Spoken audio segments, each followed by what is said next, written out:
ఏది అయినా ట్రై చెయ్యి ఆచి చికెన్ మసాలా. ఆచి చికెన్ మసాలా. ఈ రోజు నుంచే తెలంగాణలో ఎస్ఐఆర్ ప్రక్రియ జరగబోతోంది. ఓటర్ల జాబితా ప్రత్యేక సమగ్ర సవరణకు సర్వం సిద్ధమైంది. ఇవాల్టి నుంచి జూలై 24 వరకు ఇంటింటి సర్వే నిర్వహించబోతున్నారు. ఒక్కో ఓటర్ పేరుతో 2 ఎన్యూమరేషన్ పత్రాలు ఇస్తారు. ఒక్కో బిఎల్ఓ రోజుకు 50 ఇళ్లకు వెళ్లేలా ప్రణాళిక రూపొందించారు. 3,38,26,448 మంది ఓటర్లకు సర్వే చేస్తున్నారు. ఎస్ఐఆర్ ప్రక్రియపై తెలంగాణ సీఈఓ సుదర్శన్ రెడ్డి ఏం చెప్తున్నారు? మా senior correspondent Elender Reddy report చేస్తారు. ప్రజల్లో చాలా అనుమానాలు ఉన్నాయి. ఎస్ఐఆర్ ప్రక్రియ ప్రారంభమైపోయింది. ఈ ప్రక్రియ ద్వారా ఎట్లాంటి ప్రయోజనాలు ఓటర్కి చేకూరుతాయి?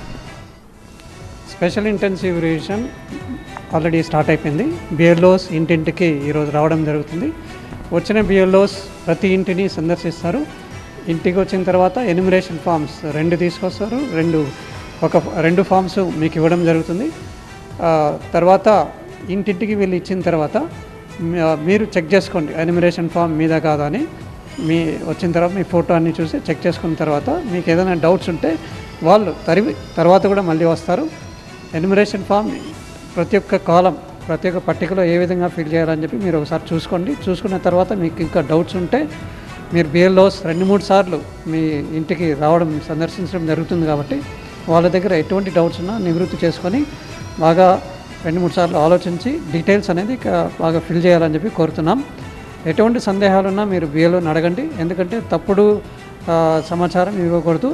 ఇస్తే మీరు శిక్షకు అర్హులని కూడా కింద మీరు చదివితే మీకు తెలుస్తుంది. కాబట్టి 2-3 సార్లు చదవండి. ఎటువంటి డౌట్స్ ఉన్నా బిఎల్ఓ దగ్గర క్లారిఫై చేసుకున్న తర్వాత ఫిల్ చేసి లేటెస్ట్ ఫోటో ఏదో అతికిచ్చి సంతకం పెట్టి ఇవ్వమని చెప్పి కోరుతున్నాము. ఈ ఎన్యూమరేషన్ ఫామ్ ఏదైతే బిఎల్ఓస్కి ఇస్తున్నామో వాళ్ళు ఖచ్చితంగా దానికి జవాబుదారీతనం వాళ్ళ మీద ఉంది. ఇంటింటికి వెళ్ళి తర్వాత వీలైన చోట్ల ఫొటోస్ కూడా తీసుకోవాలి. తర్వాత వాళ్ళకి పంచాలి. తర్వాత 2-3 సార్లు వచ్చి వాళ్ళ డౌట్స్ క్లియర్ చేయాల్సి వస్తుంది. కాబట్టి బిఎల్ఓ పైన చాలా బాధ్యత ఉంది.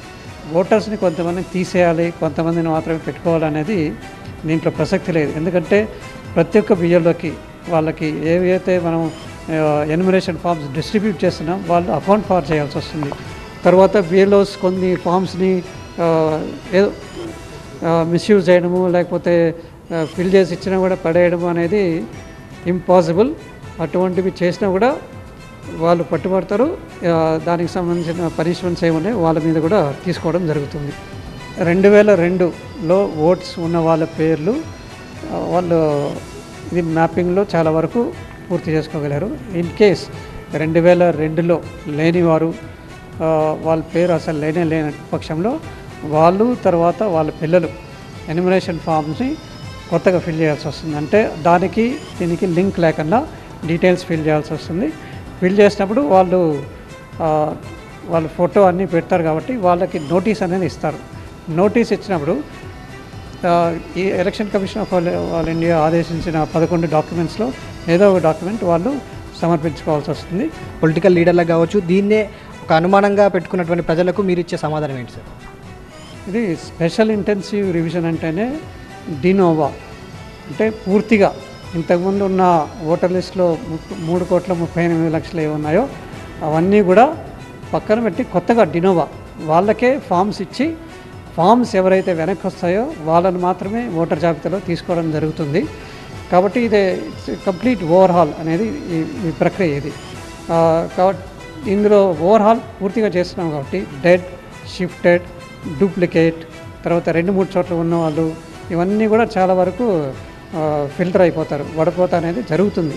ఫామ్ను ఫిల్ చేసి ఇవ్వడమే మన బాధ్యత, ఓటర్ యొక్క బాధ్యత. అది కరెక్ట్గా చేస్తే ఎవరి ఓటు ఎక్కడికి వెళ్ళదు, అందరిది ఏం చేయాలనేది ప్రక్షాళన తర్వాత డ్రాఫ్ట్లో తమ ఓటు వచ్చేలా చూసుకోవాల్సిన బాధ్యత పౌరుని పైన ఉంది అనేది ఎన్నికల సంఘం చెప్తున్నటువంటి మాట. వీడియో జర్నలిస్ట్ బాలకృష్ణతో ఎలేందర్ రెడ్డి, TV9 హైదరాబాద్.